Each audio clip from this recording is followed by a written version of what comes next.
Because Verna and I had agreed that her episode would be audio only, we've decided to have a bit of a slideshow for this video on YouTube, for those of you who prefer to have the closed captions. You can also listen to this wherever you listen to podcasts. Music changes the chemistry of the body. You know, I've always felt that they talk about music therapy. If one can really learn to listen and stop the mind, that's real music therapy.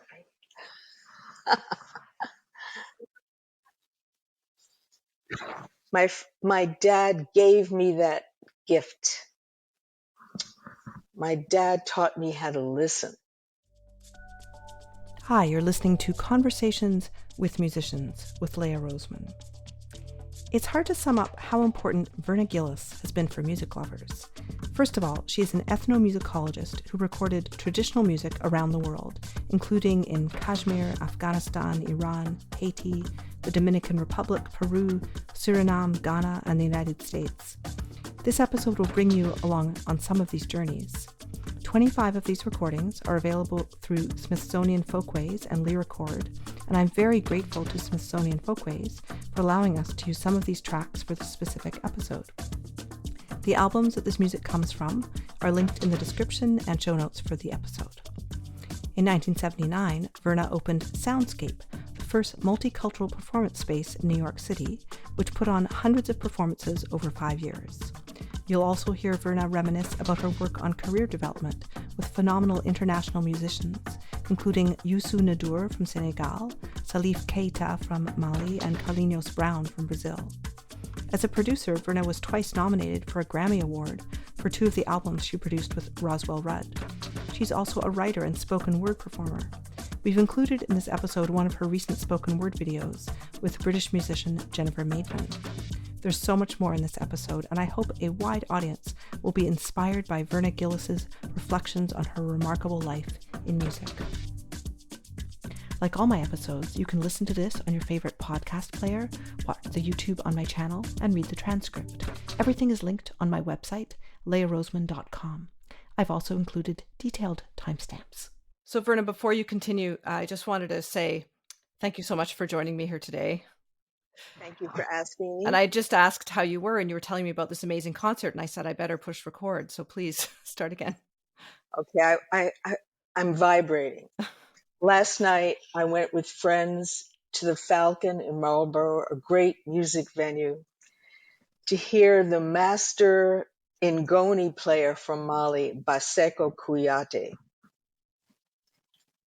Modern and traditional at the same time, playing Ngoni with a wah-wah pedal. Mm-hmm. And his magnificent wife and her magnificent voice. And his younger son on bass Ngoni, and his younger brother on gourd, and his nephew on talking drum. You know, and we got there in time to get a table right in front, so there was nothing between us and the band.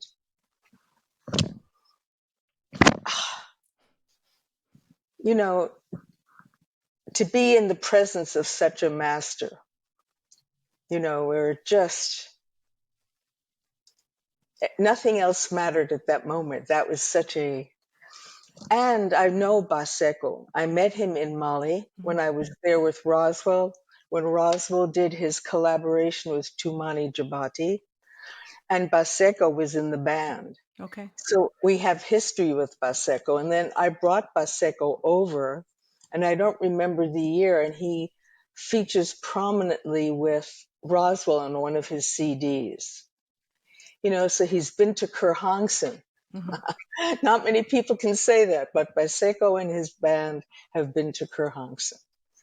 So, however, I haven't heard him in years. Mm-hmm. And in fact, I had never really heard him live with his band. I'd heard him in other contexts, or contexts that we provided. It was glorious. You know, Verna, I was really mulling over how to start this conversation because your life has been so full of so much music. And I was actually feeling overwhelmed. And then I asked you how you were doing, and you started with this great concert. So I think that's a wonderful starting place because it's kind of the story of your life in a way, right? Yes, indeed. You know, it was to be in the middle of the music. There was nothing ever came close to that. Mm-hmm. You know, and to take in, yet once again, like watching this young man play the gourd, how anything at all can be done excellently. Mm-hmm. You know what I mean? Mm-hmm. There is no, I hate the expression sideman when they talk about the band, because if it's a band, it's everybody, you know, because you wouldn't have the sound without, everyone is an essential sound, you know, and anyhow, whoo. So you mentioned that Bassekou had recorded with Roswell Rudd. Yes. Mm-hmm. And I know who he was, but not all my listeners do. If you could speak to him and his work. And he was also an ethnomusicologist. I didn't realize that part till I was reading more. Yeah, Roswell and I had so many things in common in terms of our interests. Mm-hmm. And our acquaintanceship with each other went back to the 70s when I was working on a degree, and I asked him if he would work with me. You know, it was one of those things where you could ask someone to work with you, and he had been an assistant to Alan Lomax, Mm-hmm. and involved with him developing his whole cantometric system, you know, which is kind of the measurement of song, all the things that you can hear in a song, all the many things you can learn to listen for. And it was mind opening and mind boggling for me. And so we had a connection.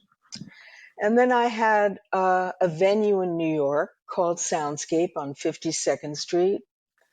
And Roswell performed there. And, you know, we knew each other. And then later on, Brad and I had a place where I still am in Kerhonkson. And I would come up when I could, and I would take the bus to New Paltz, and often the timing was, and Roswell would be coming up because he lived up here in Accord with his wife and family. So we just connected. Mm-hmm. We connected, and I always liked him.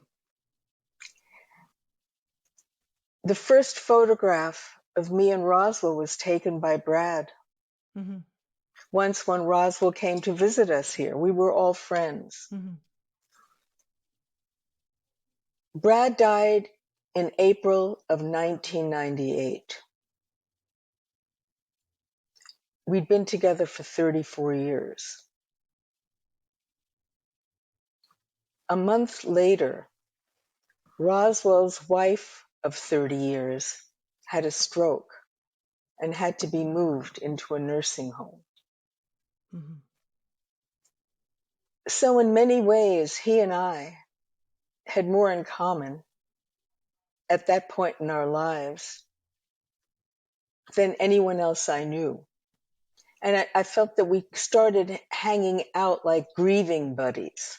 Mm-hmm. And we were both what I call highly domesticated animals, because the model of living with someone, it worked for me. I always said I was a lifer. Mm-hmm. You know, it always gave me stability. It grounded me. And Roswell was like that as well. And the music. You see, starting with my father, all my relationships with men, for sure, and with a lot of other, and with women and family and friends, is around music. I mean, I went with two friends last night. We shared that experience. Music changes the chemistry of the body. You know, I've always felt that they talk about music therapy. If one can really learn to listen and stop the mind, that's real music therapy. And your dad helped you with that when you were still a child. My dad gave me that gift. Mm-hmm. An important part of Verna's life and career was her travels and recording of musicians, mostly during the 1970s, and her work teaching ethnomusicology at Brooklyn College. If you refer to the detailed timestamps, you'll see that we discussed a lot of this part of her life later in this episode, but I thought it would be a wonderful addition at this point to have this beautiful musical moment with the kora music of Foday Musa Suso recorded in the Gambia.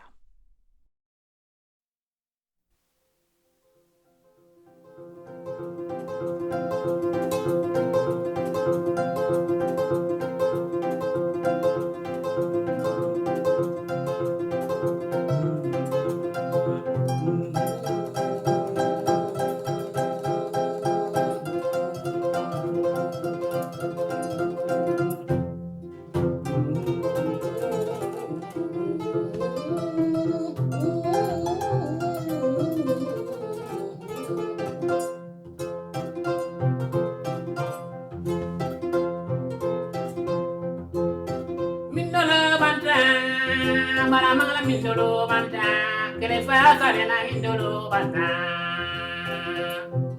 Maramanga elam, wa madomo tumbu madomo.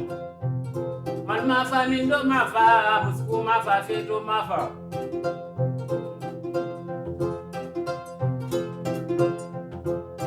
Swoli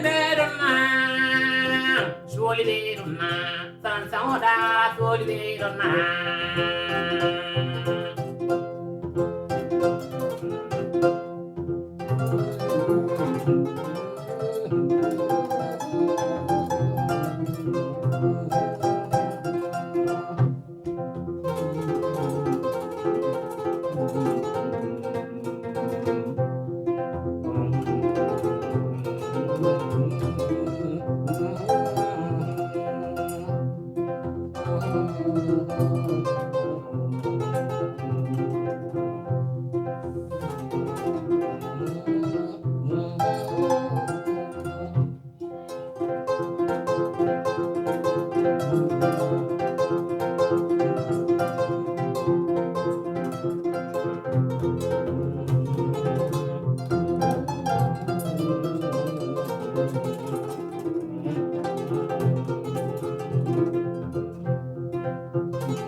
Maringo nyama nyamba, sinyo jao nyama nyamba.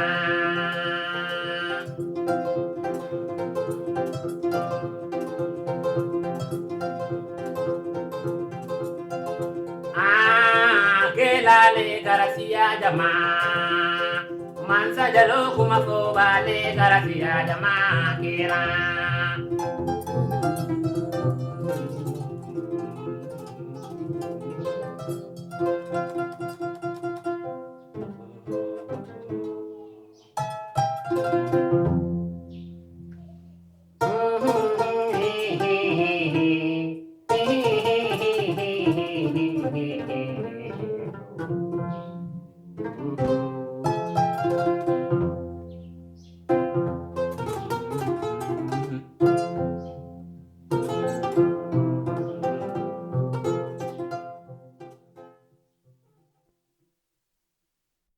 Later in this episode are 4 more musical tracks from Smithsonian Folkways recordings that Verna recorded.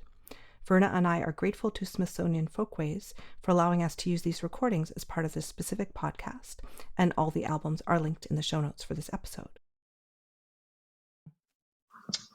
My dad taught me how to listen. You know, I have a lot of his 78s, and vinyl, and when he played music, he didn't talk. It wasn't background. And we would sit on the couch and listen. I mean, all the great singers, all the great operas, all the great pianists, all the great violinists, all of them, up till Debussy. That's where my father's cutoff was. You know, that's, oh, you know, great, great, great. And I also was very fortunate because my father's sister was married to a well-known conductor named Julius Rudel, who ran the New York City Opera. So as children, we got to go and hear. You know, we were exposed young, first orally, and then visually. And the truth of the matter is, music is visual. It's not only oral. I mean, the complete experience of it can only be had three-dimensionally with the music. So that became the quest. Yeah. And also, you know this, we grew up in a home with culture heroes. You know, with the concept that greatness existed and that certain people embodied that greatness. And honestly, most of them were musicians, singers. Paul Robeson was a culture hero. Winston Churchill was a culture hero. Marian Anderson was a culture hero. Heifetz, Horowitz, Rubinstein, they were all culture heroes. You know, we heard the best. Yeah. My father curated the early years of our musical life. And of course, then there was radio. And I was totally into radio. You know, that's where you got it. You know, and the music started to happen in the 50s. I remember Elvis.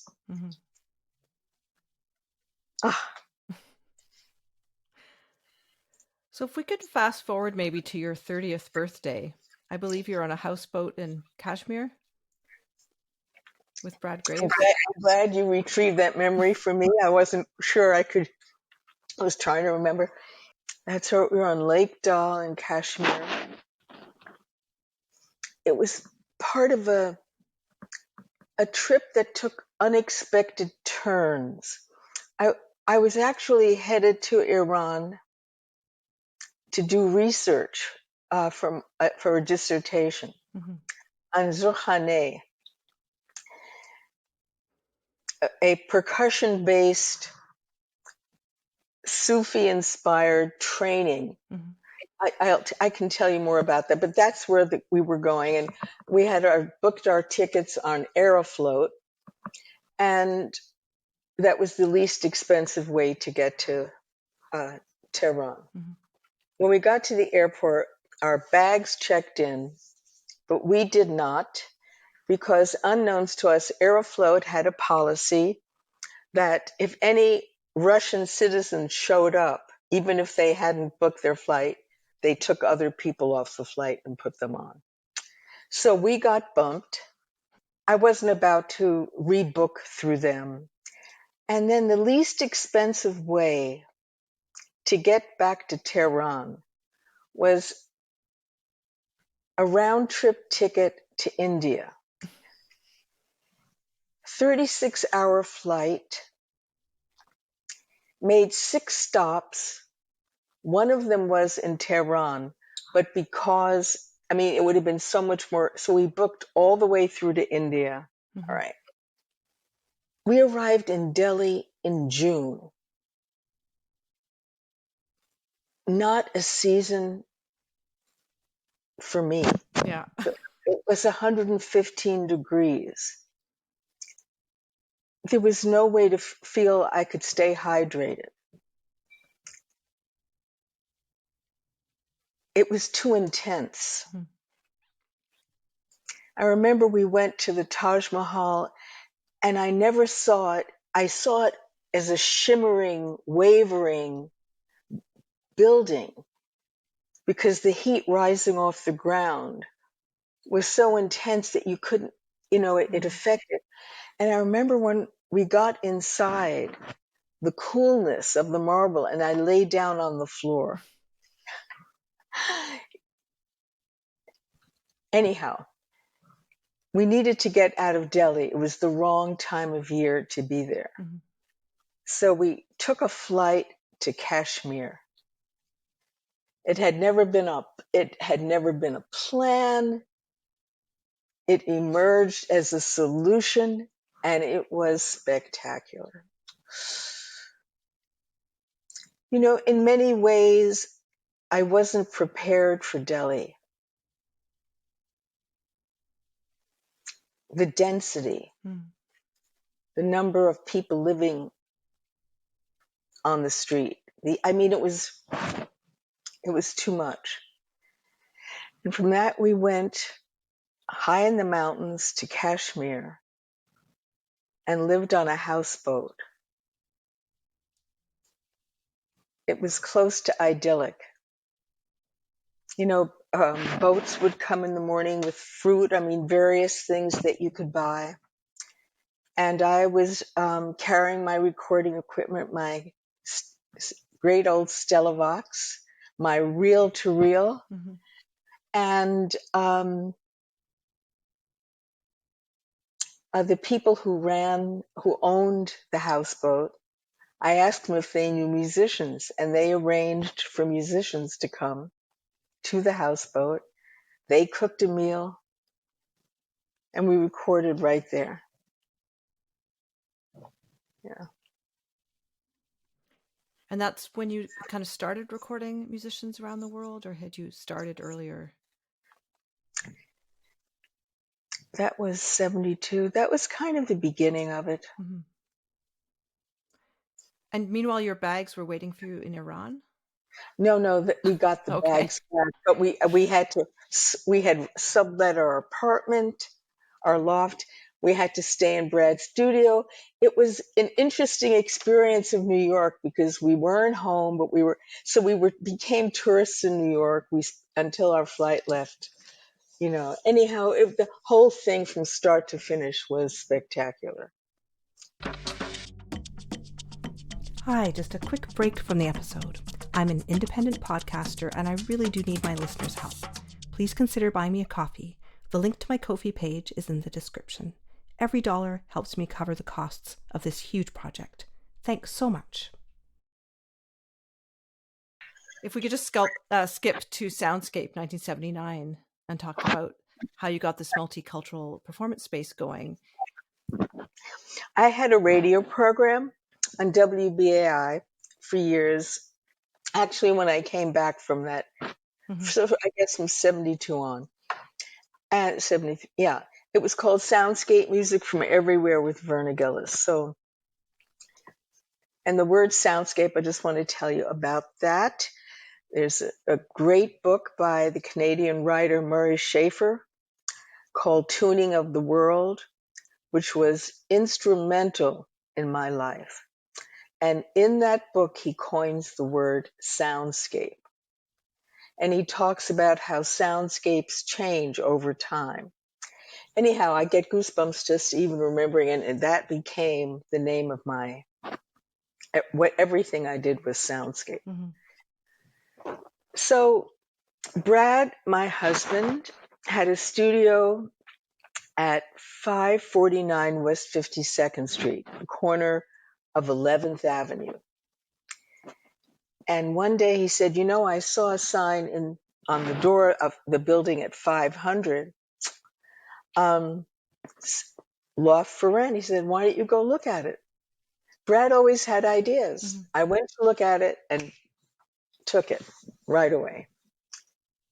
It was kind of the next right thing to do. It just kept happening. And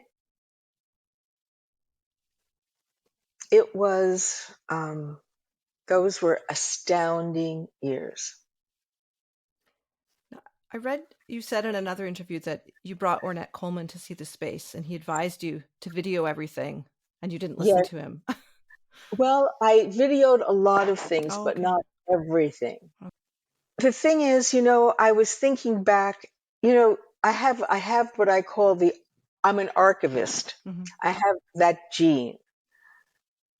And I'm also a producer. I have that gene.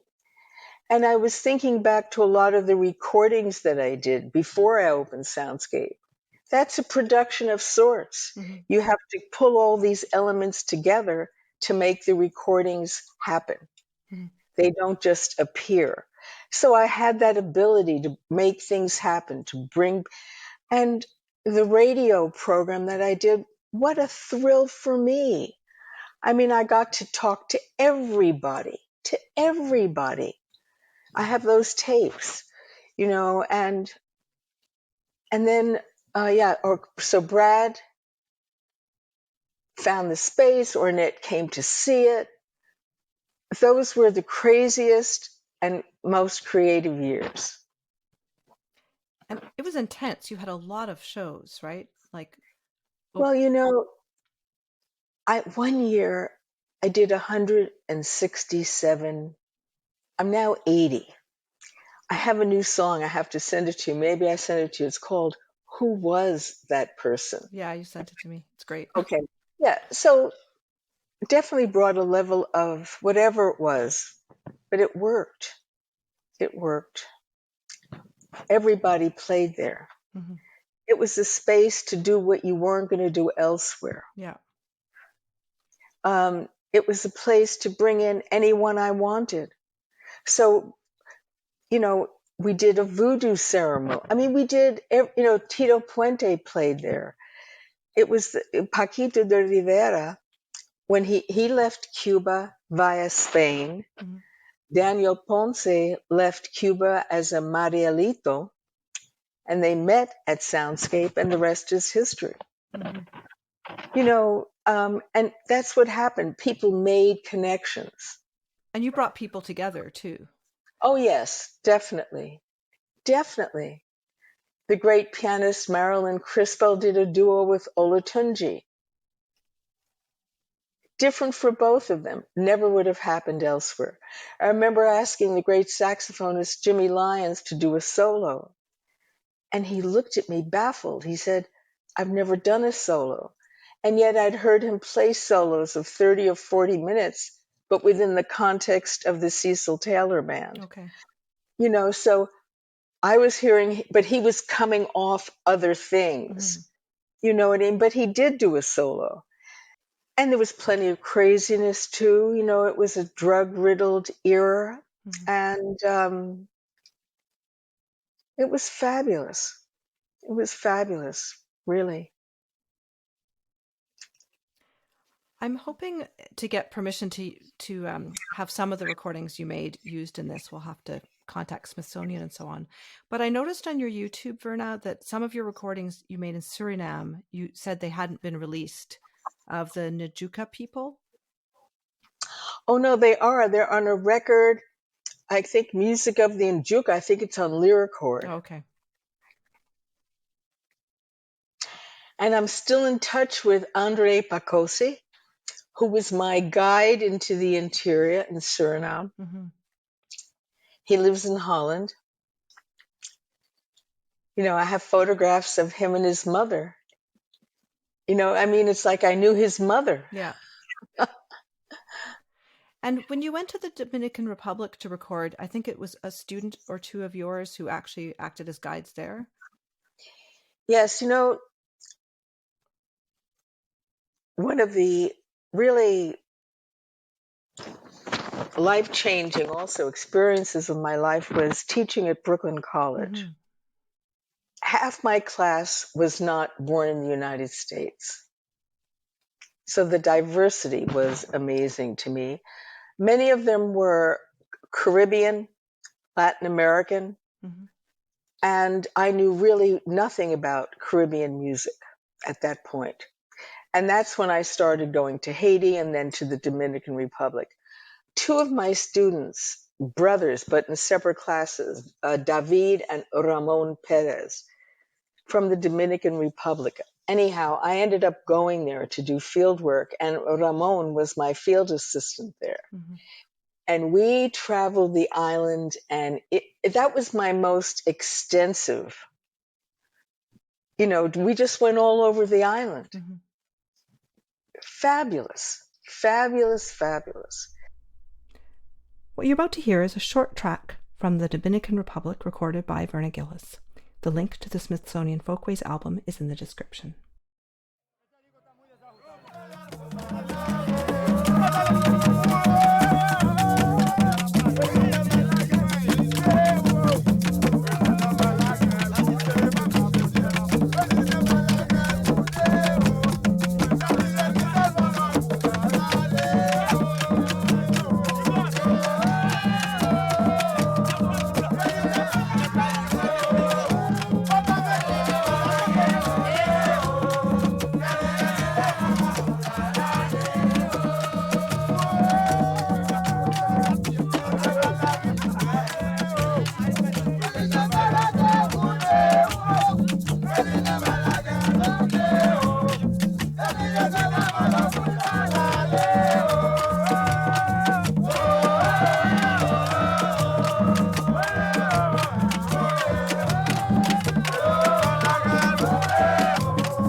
But I'm not an expert on anything.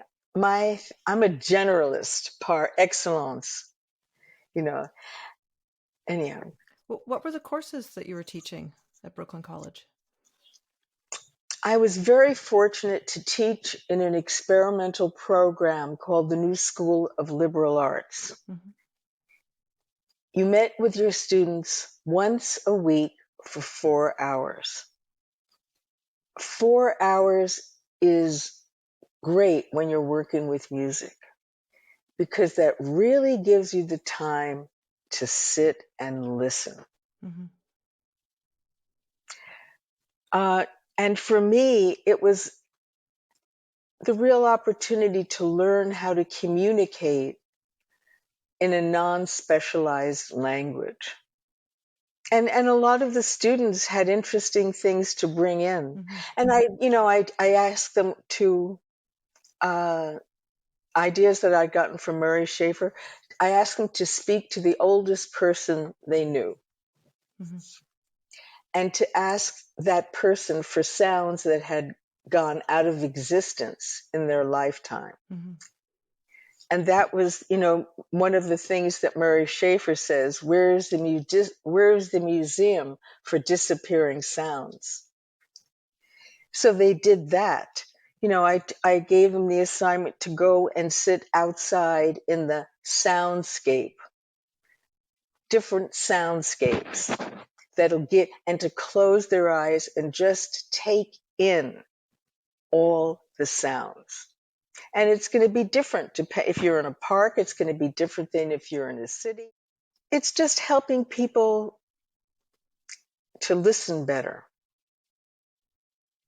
And then in again, listening to a piece of music, you can listen to it so many times. And each time, ask them to follow something different.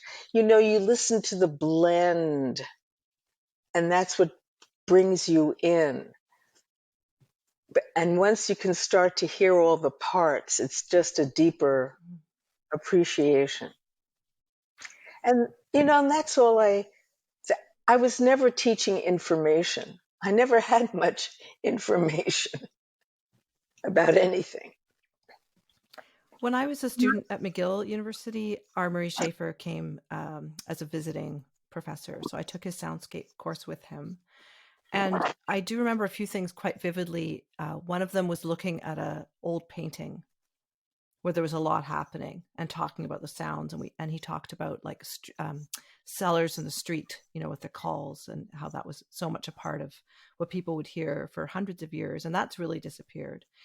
And I'm curious, now that you're 80, like, are there sounds you remember from growing up in New York that have disappeared, like in the streets? When we were very young, we would go to a bungalow colony for the summer. Mm-hmm. And there was outdoors an ice box, a literal ice box. Mm-hmm. And people would clamp blocks of ice and literally put them in this ice box, which is how you kept the sound of that. Mm-hmm. I remember living in a building that was heated by coal, and it had a coal chute. Mm-hmm. And I was always fascinated when the coal truck would come and they'd open up this area and this chute, and the sound of the coal going into the chute, mm-hmm. The sound of cash registers, the sound of my mother yelling at me, cobblestones, milk bottles, mm-hmm. at this, the clanking of things, mm-hmm. Change even. But even now I play this game called Mahjong. Mm-hmm. I think the only reason I play it just for the company. I have a Mahjong whisperer who sits next to me. But what I love best about the game is the beginning when everyone moves the tiles. Mm-hmm. That to me is the highlight, the audio highlight of the whole experience. Is Murray Schafer still alive? No, he died a couple of years ago. Yeah. Oh. Another one of my guests, Ellen Waterman, spoke about him quite extensively. She had worked with him. If people are interested, they can listen to that. Yes. Yeah, he was very important in Canadian music. Oh, he was a life changer for me. Mm. Did he write anything else? I should look it up and see. All I have is The Tuning of the World. Book-wise, I do not know that. I mean, most people know him as a composer. So I see. Okay. So speaking of writing, you're a writer. And I did buy a couple of your books of aphorisms, which are the same as you do in your performances, the same writing. Are you still actively writing, or is it more just journaling? I am writing. Mm-hmm. I'll tell you, my new piece is called Not as Funny as It Used to Be. And I'm kind of, I'm known for funny, but quite honestly, finding my way to the funny is not as easy as it used to be. Mm-hmm. So it's kind of about giving myself permission just to be where I am. Mm-hmm. I don't know if I told you if anyone asks me now how I am, my answer is good enough. Because I realize if I continue to compare things to the way they were, it's more about despair. But they are good enough now. Mm-hmm. I'm grateful for modern medicine. Yeah, they are good enough. And that was what I call a paradigm shift and it brought me into the present in a more grateful way. Mm-hmm. So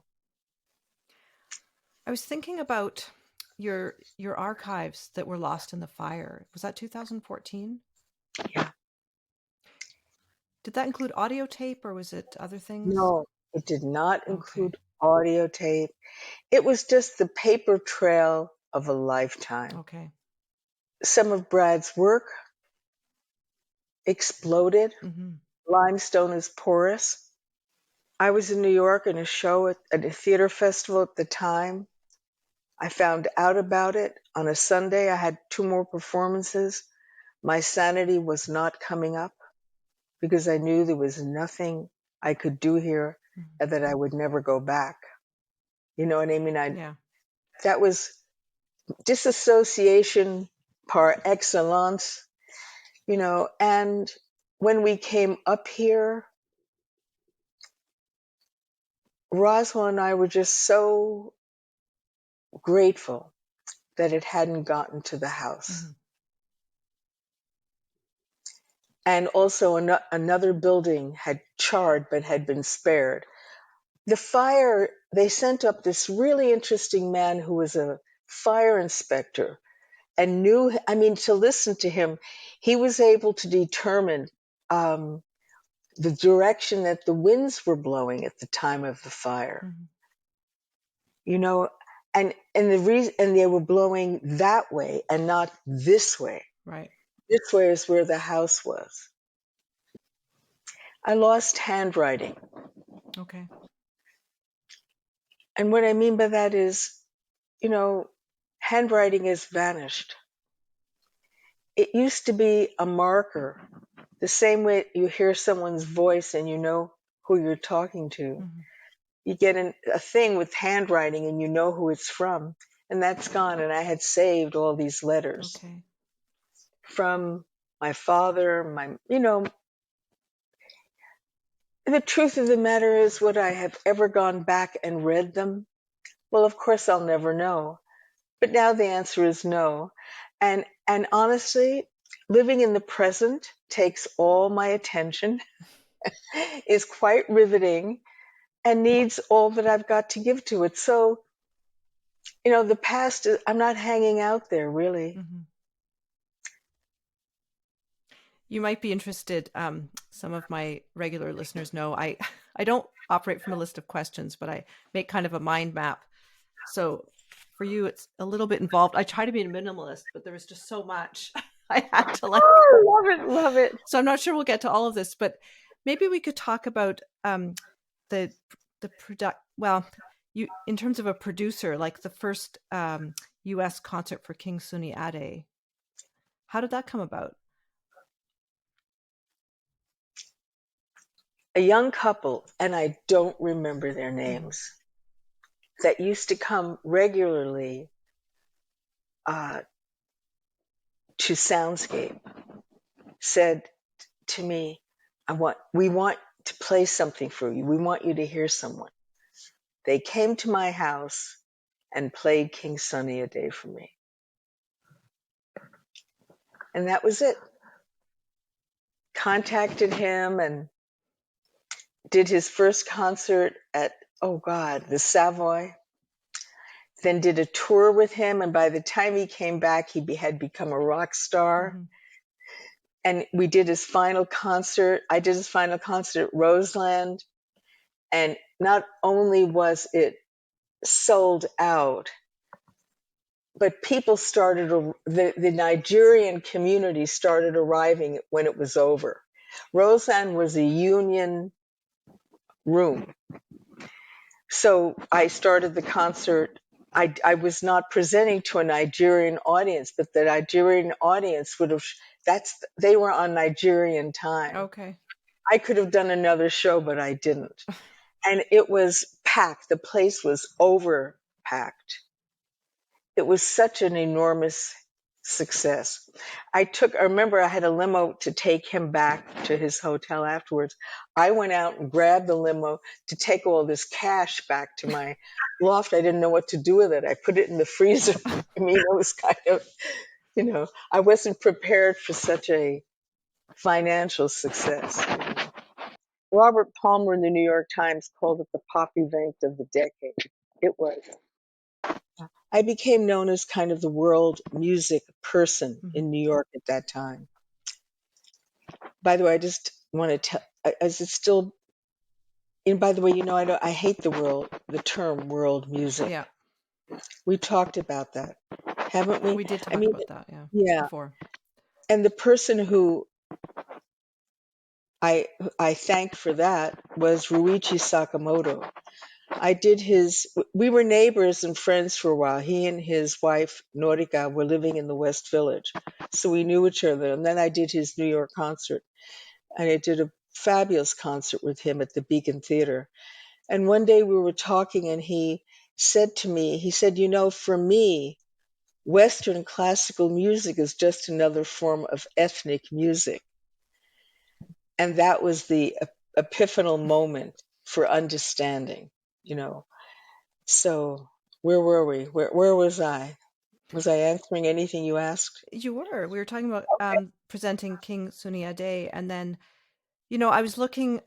Many of the quite famous musicians you ended up representing, I'd heard of, but I didn't know about Carlinhos Brown, and then reading about him and all this amazing community music he's done over the years. How did you meet him in Brazil? Okay, I was very fortunate to organize a world music festival for the New York International Festival of the Arts. And they gave me a budget to bring over groups, and I wanted to go to Brazil specifically looking for groups. I was friend with Ardo and Duncan Lindsay. Ardo was a great musician. He had a band called DNA, a very well-known band in New York for a while. And they'd grown up with missionary parents in Brazil. So Duncan came with me. I brought him with me as my translator, and actually I ended up, and he brought me then to the home of Carlinhos Brown. And my first experience of Carlinhos was him in tight bicycle shorts and a tank top, leading a percussion ensemble of maybe 60 young people in front of a house that he had built for his parents. Love at first sight, first hurt, and he was dynamite and fabulous, and we just connected. It's just about that. It's just about that. I think I've always had a particular affinity for percussion. I've organized percussion ensembles, festivals. And one of my early fantasies of myself, and I've had several, but one of them was to be a conga player. And when I got my first apartment when I was 17, I bought 2 conga drums, and I used to play along to Latin music. And I took conga lessons for a while from Montego Joe, and I took timbale lessons for a while from Nicky Marrero, but that wasn't my natural talent. But I had this thing for percussion, and then Daniel Ponce. Daniel Ponce was my fantasy of myself. He was magnificent and graceful when he played. He could play 5 congas at a time and they sang. He came off the streets. He had been in jail in Cuba. He was one of the people who was told to leave. He didn't ask to leave. And then his life changed, because he had all this natural talent, not only as a player, but participating in Carnival in Havana and directing Carnival. And if you can do that, he like Carlinhos from the street, but had these great skills because of the music they were part of. And Danielle was able to apply that here and put bands together and ensembles together and translate that talent to situations here. And in the 80s, in New York, and there was like the sort of Latin scene sort of starting musically that you contributed towards? That I was for Eddie Figueroa had a Latin club downtown in New York, and he lost his lease. I had just moved into Soundscape. He said, "Can we bring it here?" Okay. That was the gift. It became a Tuesday night series. And everybody played there. And then I worked with some of those musicians in other contexts. And Daniel Ponce was one of them. Mm-hmm. It was with Daniel Ponce that I first really understood that I had a talent to work with talent, to recognize talent and potential. And my goal was not to have him do what he already knew how to do, but to create situations to apply that to something new. Can you give an example of that? Well, for example, he and Paquito never would have met in Cuba. Okay. Paquito played with Iriqueri, which was a well-known Cuban band that traveled internationally. They were from different classes. Danielle was netamente de la calle, you know what I mean? Mm-hmm. Really from the street. They never would have met. Never. They met at Soundscape. Mm-hmm. And then a new fusion was born. Okay. And I was able to bring Danielle together with Celia Cruz. And Celia Cruz, the great singer, had left Cuba in the 1950s. But she was also roots and hadn't done that in a while. Mm-hmm. And she and Danielle, they rehearsed at Soundscape.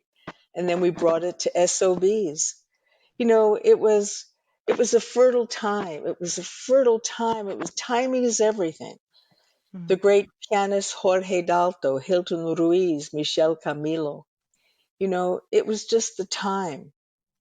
And in terms of some of the African musicians that you represented, so were you traveling in Mali? Were you traveling in Nigeria? Like, how did that come about? No.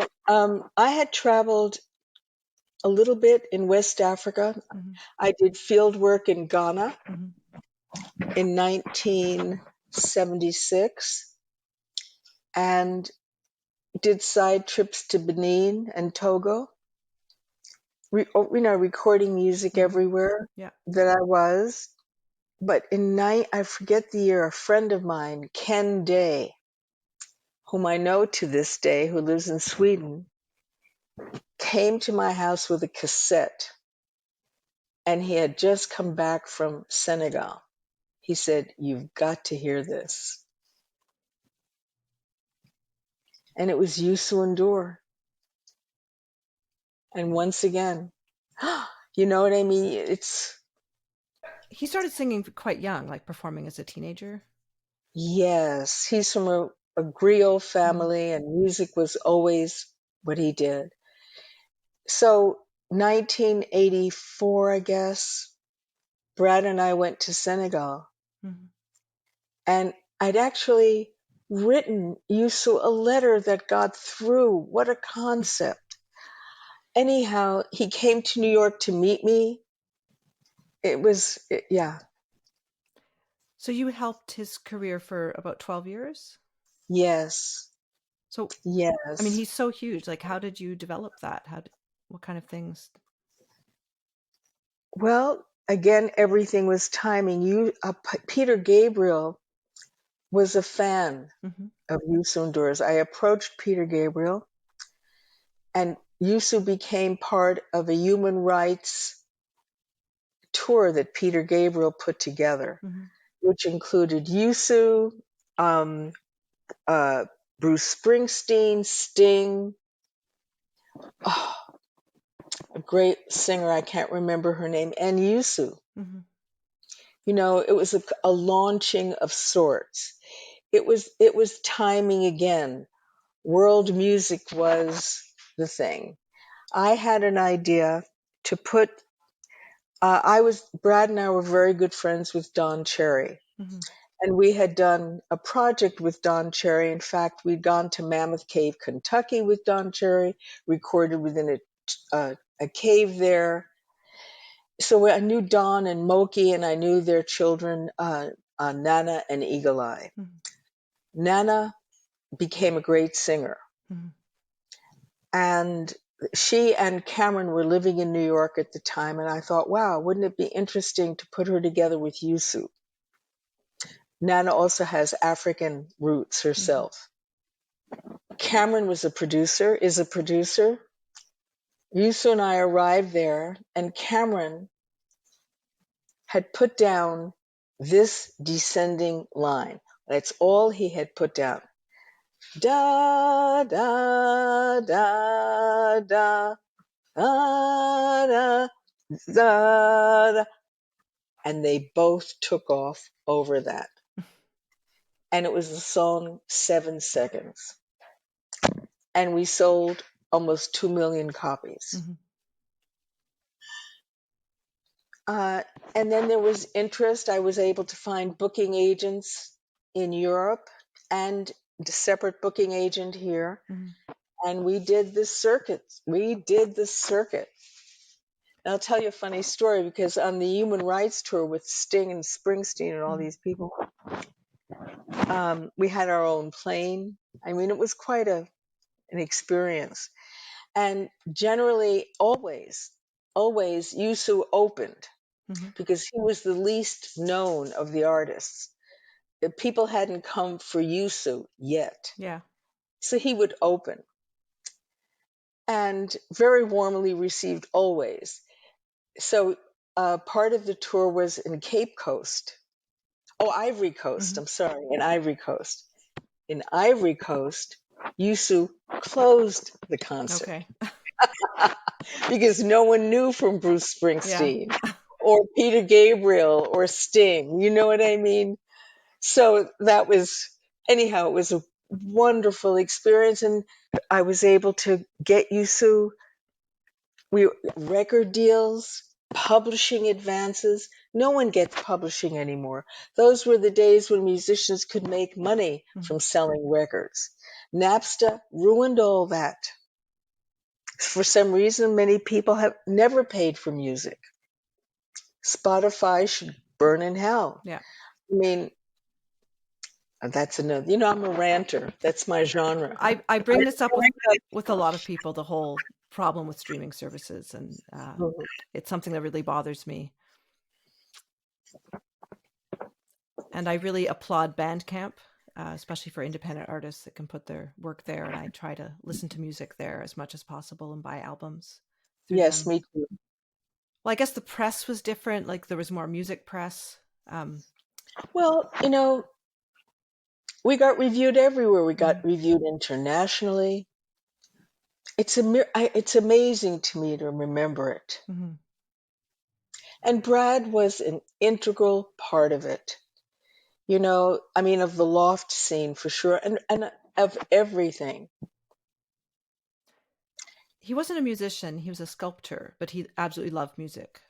He had his own group for a while called Vortex. Okay. Brad was a great sculptor. In fact, I hope you'll visit here, actually. I'd love to. We'll talk about that. I live in a sculpture park. I live among his work, and it gives me enormous comfort. And Brad was so influential in my life. I said my father ended at Debussy. That's where Brad began. And then it was everything else. And I always say that I'm a New Yorker. I grew up in the city. I always said that I was his New Yorker and he was my American, because he was from Texas. So he had a concept of America as a place. America was a backdrop to New York for me. It had no reality, really. New York was a place you left from to go other places. But Brad brought me into America. He related to it geographically, geologically, and culturally too. He was proud of being a Texan. Never got that, but he opened things up and brought so many things into my life. And music was something. I remember walking into the bedroom in our loft, and he'd be sitting on a stool with headphones listening to music, and all the hairs on his arm would be standing up. He would. You said he was in a group called Vortex, a musical group or an artistic group? It was a musical group, a duo. Okay. The best thing about the group, from my point of view, was the covers he designed. And when you traveled to Greece with him, was one of your early trips? It kind of opened up your ears to different kind of sounds? I took a freighter to meet Brad in Greece. Mm-hmm. Brad had been in Israel. He went there to work on an archaeological dig with General Yigal Yadin at Masada. Mm-hmm. From there, he went to live on a kibbutz in Eilat in the south. And he used to write me letters because we had already connected in New York. Come live with me on the kibbutz. We only work 6 days a week, 12 hours a day. I said, no, thank you. Let's meet in Greece.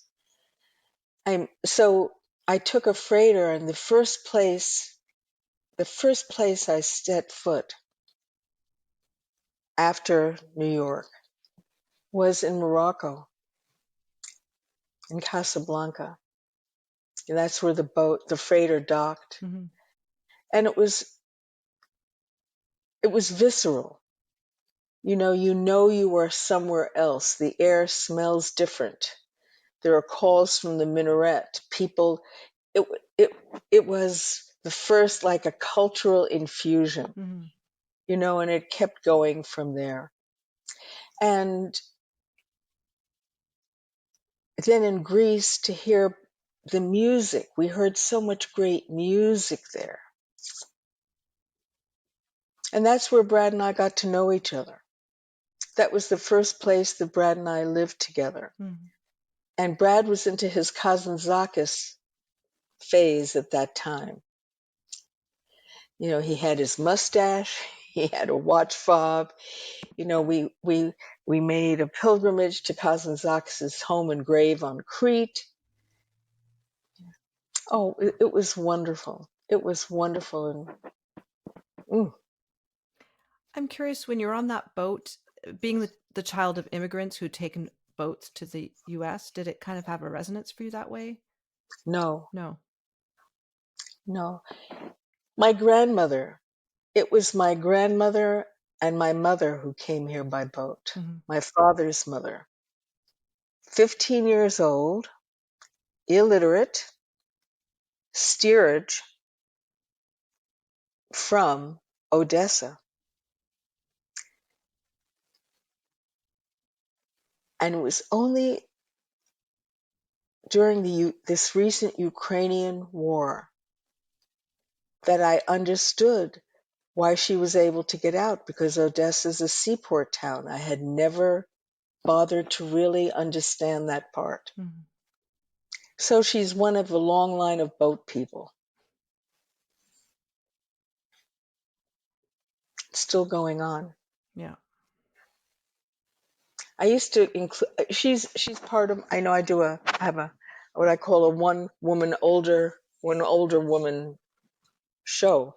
And it's interesting. I used to refer to her as Rosie the Terrible, because she was not a soft and cuddly grandma. And she could give the look. And the only person who ever softened her up was my father, who was her favorite child. That was just a fact. So when she came, you never knew. But then in telling her story, I took off the terrible. Okay. You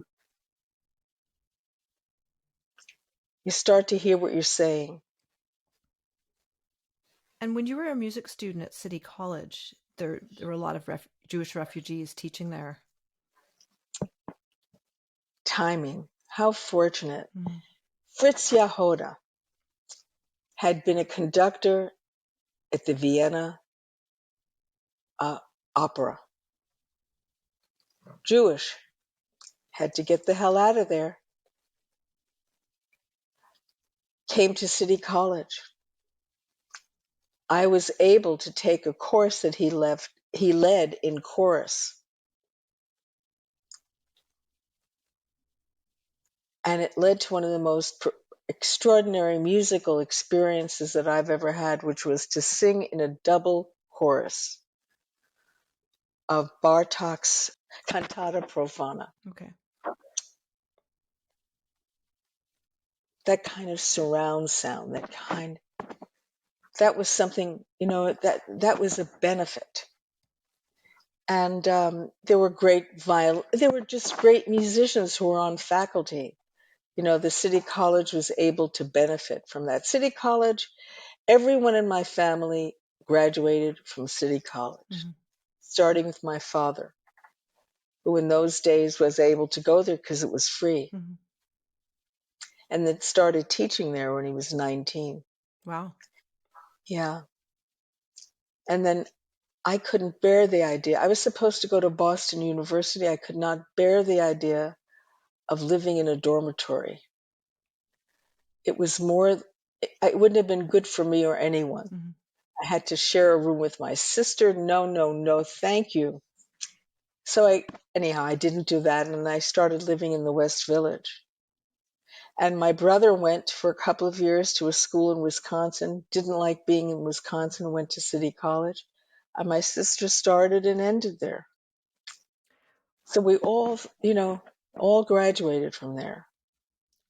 What was the West Village like in those years? Early 60s? I can't imagine. I don't remember. Oh God, it was coffee shops. It was Leroy Jones and Hetty, before he became Amiri Baraka. They had a music loft. I don't know how I found my way there. I don't know how that happened. It was picking up people on subways, talking to people in coffee shops. It was going into small where you'd walk downstairs and there'd be live music. And then I got a job working part-time for a lawyer. Started going to City College. It took me 10 years to get my BA. When I finally got my BA, my mother gave me a lovely gift. And she wrote me a note. She said, anybody can do it in 4 years. 10 years, she said. That's special. The dissertation you were working on when you were going to record in Iran, was that Oh, for yeah. a doctorate, or was that? Yeah, for a doctorate. So, yeah, I loved doing it. It went up in the fire. Yeah. It went up. I was reminiscing with friends last night. One of the things that I've saved, I have a packet of, I don't even know if you'll know what it is, carbon paper. Oh, yeah. Okay, you know what carbon paper. So I was reminiscing about writing a fucking dissertation with carbon paper and those goddamn footnotes. And if they don't fit in, you got to start over again. And then if you make a typo, you got to white it out on the carbon copies. Wow. Oh my! And the little Olivetti with the little turning ball. Oh my God! Anyhow, so I have carbon paper. Should you need any? Yeah. I wonder if people were better writers back then because it was harder to edit. Well, I think we talked about. I've lost handwriting. Mm-hmm. It's shocking to me. Those muscles aren't really being used anymore. And what passes for a signature today is anything at all. I was reading about another little thing you did. It wasn't music, but Poetry in Public Places, 1974. I believe you started this? I did. Poetry on buses. Yeah. Brad and I, one thing that has always figured in my life has been a large room. Mm-hmm. Brad and I were very fortunate. There was the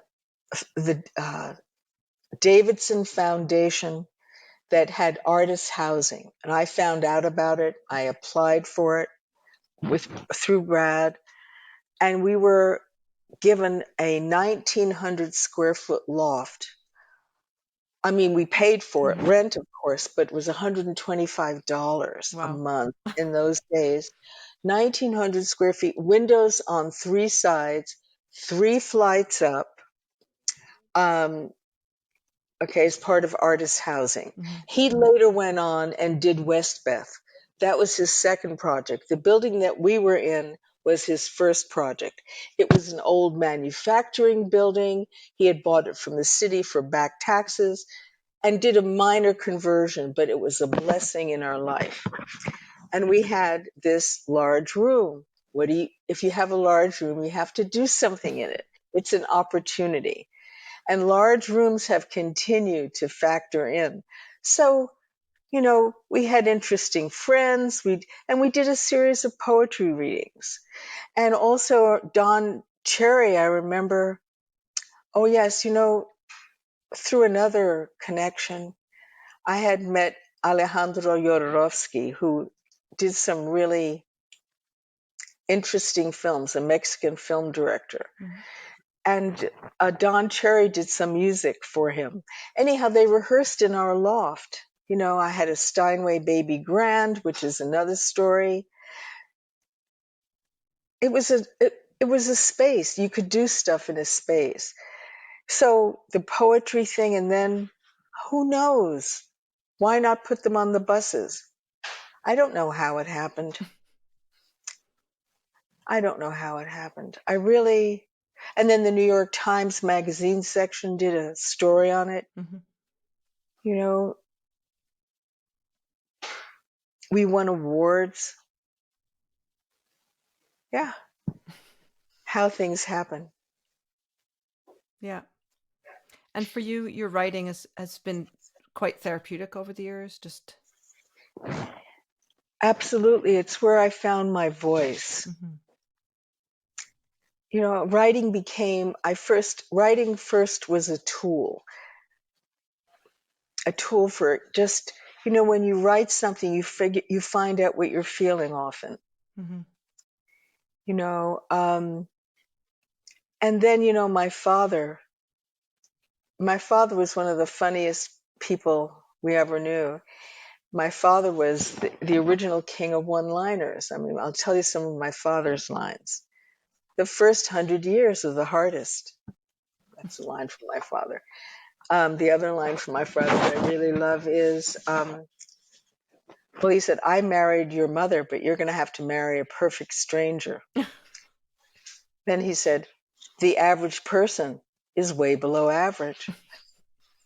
Anyhow, so we grew up, I always called it punishment in our house.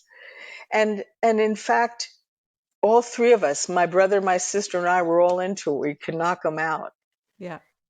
And so what I do is just an extension of that. Mm-hmm. What you're about to hear is one of Verna Gillis's recent spoken word videos. This one is called Numbers Game. It's dedicated to all of us dealing with illness. At the end, I list the credits for all the many people involved.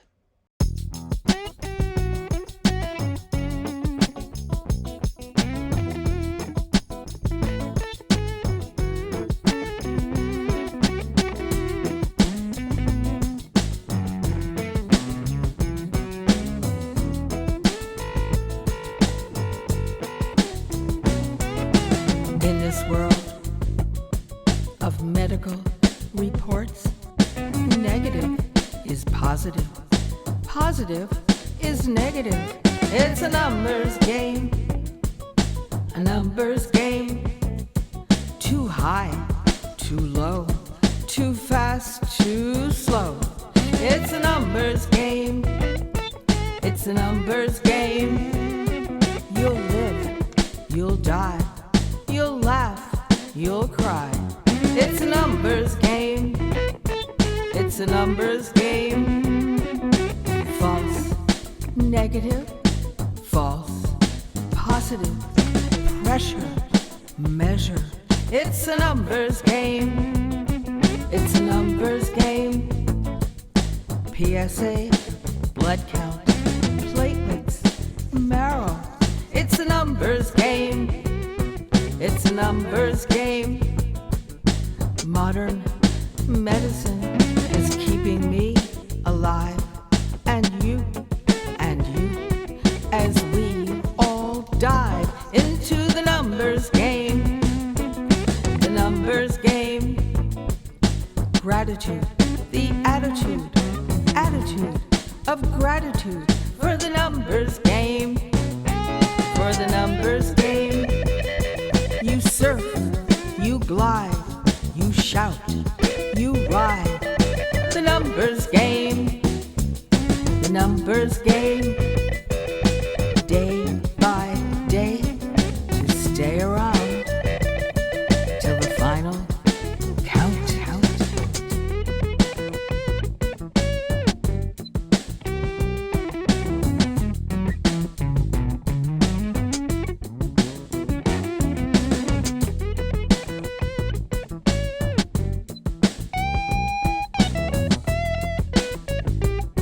It's a numbers game. A date we're born, a date we'll die. They'll tell our tale with the numbers game. A date we're born, just a numbers game. We'll die. They'll tell our tale with the numbers game. It's a numbers game. With the numbers game. It's a numbers game. Too high, too low, too fast, too slow. It's a numbers game. You'll die. It's a numbers game. It's numbers game. It's just a numbers game. Numbers game. Numbers game. Numbers game. It's a numbers game. Numbers game. Numbers game. Numbers game. It's a numbers game. For those of you listening to the podcast, I wanted to read the credits. Special thanks to David Johansen, Michael Hamilton, Lauren Mancia, Adam Gidwitz, David Gillis, Amy Summers, Eva Tenuto, Julie Novak, Karen Martineau, David Gonzalez, Michael Heller and Jane Augustine, Mary Hennessy, Solana Bennett, Brielle Bennett, Carolina and John Simon, Mashin Taylor. Lyrics and vocals, Verna Gillis, produced by Reggie Bennett, guitar and bass, Jennifer Maidman, drums, Jerry Murata, and video production, Lindsay Morano. This is dedicated to all of us dealing with illness.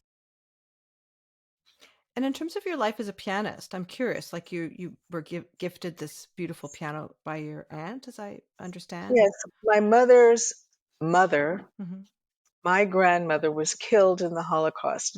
I'm a Holocaust Jew. That's my identity. And my mother's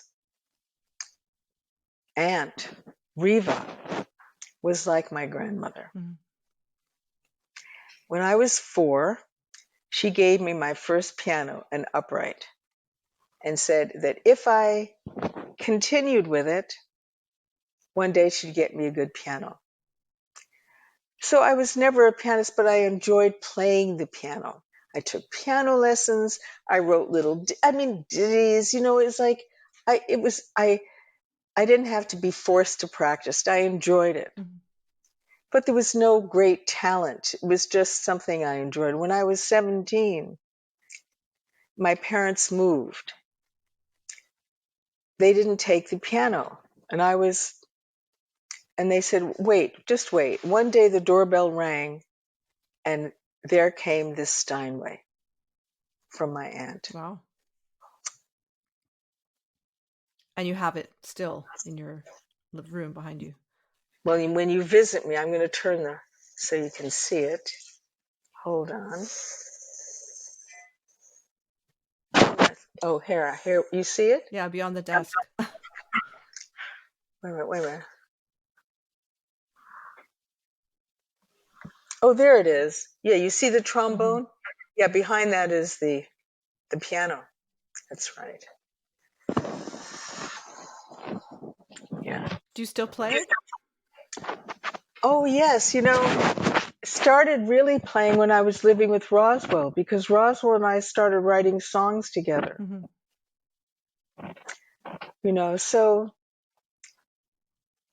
And Roswell, worked out a lot of his material on the piano. And, so the piano's always, it's not that I played it, but that it was always integral to my life and what was going on around me. Great people have played this piano. Sun Ra played this piano. On your in your YouTube videos, Verna, there's beautiful slideshows of some of these trips you've taken with the music you recorded there. But the one in Haiti, that was actually filmed by somebody. So there's this incredible video footage people can see. That must have been such a memorable trip. Haiti, I'll tell you the story. I think you know, but you teach things that you haven't experienced. Mm-hmm. That's in academic situations. It's impossible to have experienced everything. But I had taught voodoo as part of a segment that I did on religion. Mm-hmm. And then Brad said to me, Brad had actually suggested that we go to Haiti because he had read about Rara, carnival music, and he thought, wow, let's go. Nothing's been recorded. Let's go check it out. Anyhow, he also had a contact of a Hungan in Port-au-Prince. And we went to a ceremony there. And I had taught it as... So there I am with my Stella Vox with earphones.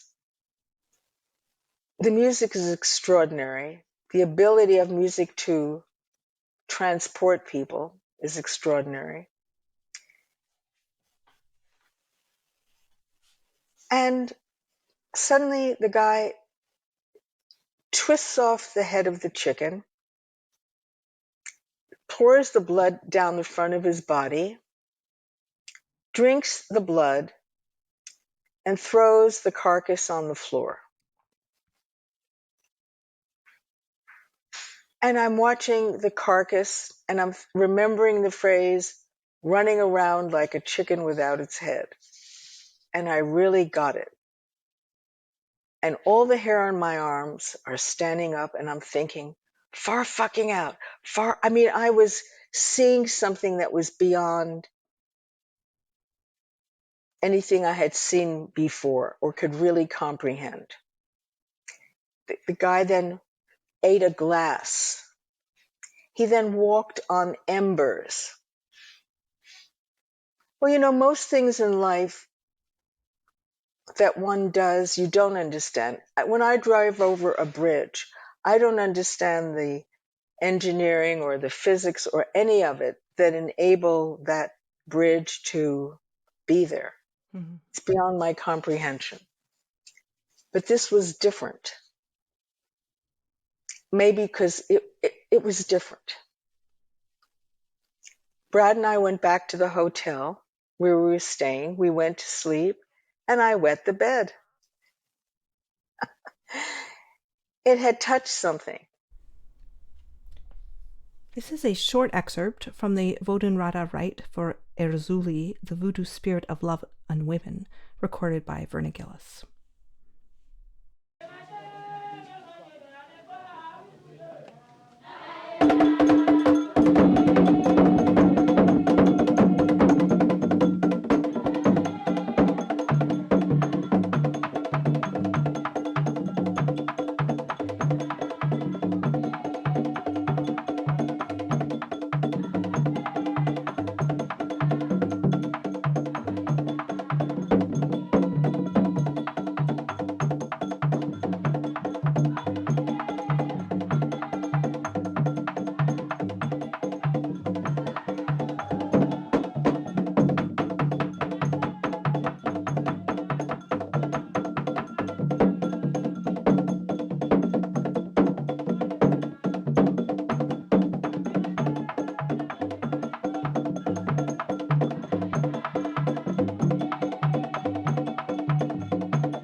As I said, most things are beyond our comprehension, but we don't question them.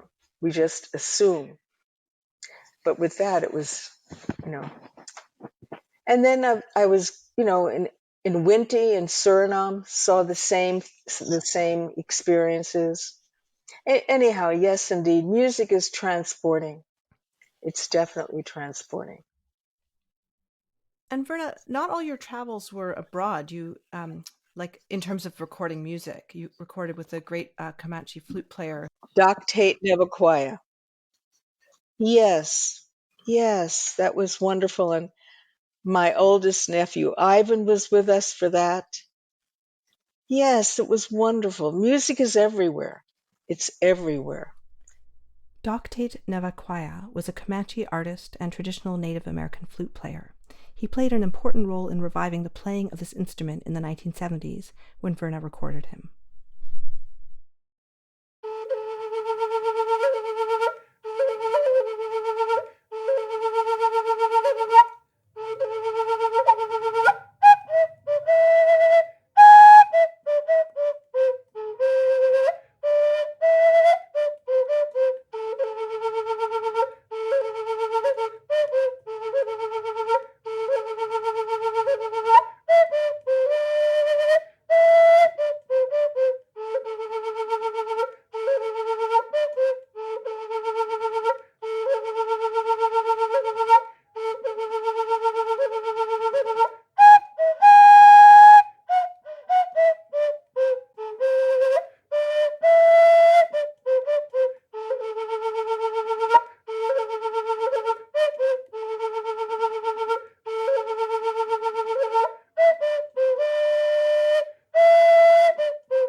How did you hear about him?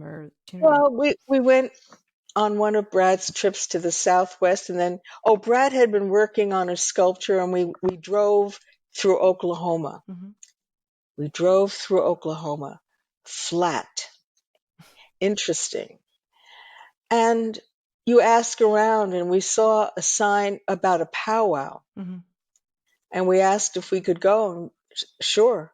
We recorded the powwow, met Doc Tate there, and I asked if we could go, and he said, sure. People have been surprisingly generous and open to being recorded. Mm-hmm. And some people had never been recorded before and heard themselves for the first time on my headphones. Yeah. They were the recordings are shared experiences. It's not a one-way thing. Do you remember one of those experiences when someone was hearing themselves for the first time, who it was and what their reaction was like? I could send you a photograph. It was in the Dominican Republic. Mm-hmm. And his sense of wonder. Certain music is hard to record because a lot of people who sing also play rhythm, sticks or bells. And if you're only recording with 2 mics, you really get the bell. Yeah. Or the stick. It's hard. Anyhow, they're imperfect, and it's a document. For me, it was a focus of being, brought me right in. This track of Dagomba drumming is from Ghana. The link is in the description.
If we could talk about Salif Keita, if I'm saying his name right. Yes. Oh, God. Salif. I had met Salif while I was working with Youssou. Mm-hmm. But I'll tell you, all the artists that I've worked with, there's a moment where you fall in love with them. They're a musician self. Yeah. I remember when it was with Youssou. I remember those moments. And I remember it with Salif. I hung out with him in Paris. I remember he had a little studio in the basement with no windows. He reminded me a lot of Carlinhos. Mm-hmm. They're a font, a never-ending font of ideas. And Salif is interesting as a person as well as a musician. Mm-hmm. You know, he, as albino, they used to sacrifice albinos in Mali. He was born albino, but the priest said that he would be pardoned because there was something special about him. Well, there definitely is something special about him. He has a vulnerability about him that comes out in his music and comes out. Salif has the ability, which I found rare, is to be friends with women. And women loved Salif. Mm-hmm.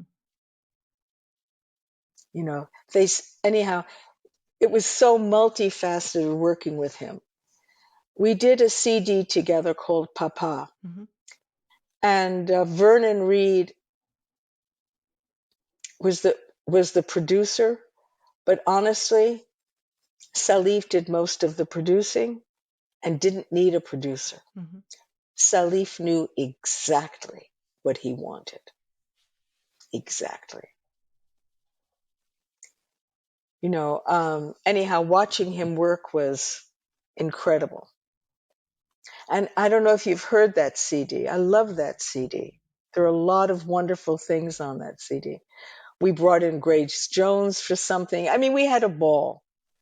You know, John Medeski is on it. Did you do some touring with him? Yes. We went on tour. I'll tell you a funny story about Salif. The first time that I worked with him and met him was I did a double bill at the Beacon Theater, if you can imagine this. Salif Keita and Youssou N'dour. Mm-hmm. That was my bill at the Beacon Theater. Oh my God. Okay.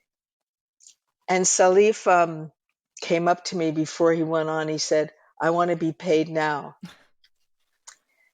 And I said, I'll pay you, later when I pay everyone. I want to be paid now. I laughed. I don't remember if I paid him, but that's where he was coming from. Mm-hmm. That must have been his experience. Yeah. But Salif did tend to veer a little bit towards the not trusting side of life. Mm-hmm. And the thing with Salif was, and I don't know if it was a result of his albinism, I'm not sure. If you were in front of him, he got you. But as soon as you stepped away, he forgot you and went into his own. You couldn't rely on him to follow through. So did you bring him to the States for the first time? Yeah. Mm-hmm. And one of the most, I heard him do a solo. That was one of the great musical nights of my life.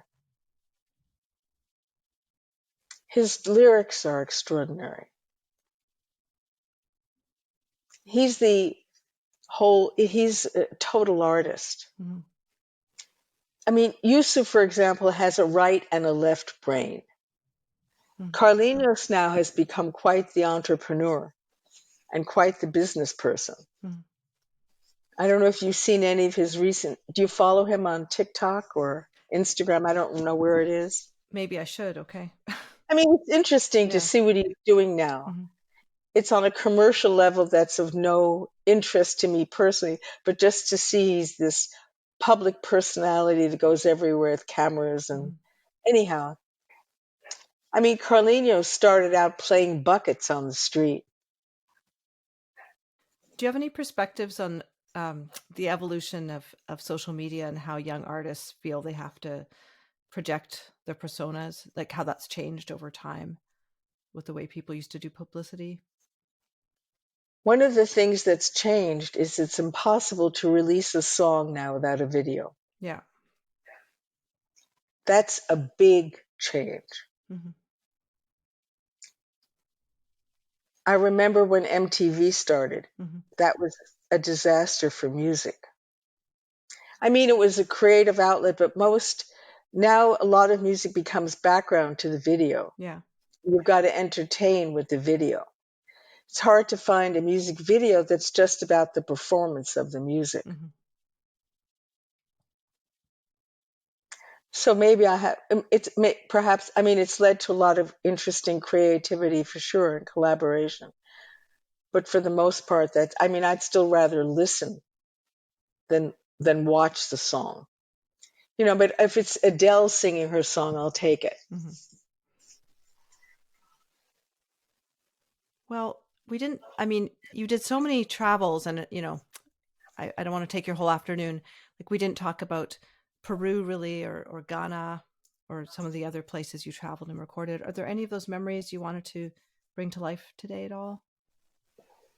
I remember one of the memories of Peru was going to a national museum and seeing people who looked exactly like the figures coming out of the cases, that cultural connection, and hearing all those great Indian languages, and the chewing of the cocoa leaves, getting locked in Machu Picchu, because in those days, a lot of people were coming to Peru because of the drugs, and there were signs up all over, but they also didn't want people to stay in the ruins after dark. So they put a gate up and asked people to leave, and of course we didn't leave. And I'm not even sure we were aware that we were supposed to leave. And remember the extraordinary experience of sitting there and all these extraordinary mountains. As you lost the light, you lost the sense of dimension. And so they all moved towards you. I remember that so well. But then, of course, we couldn't get out.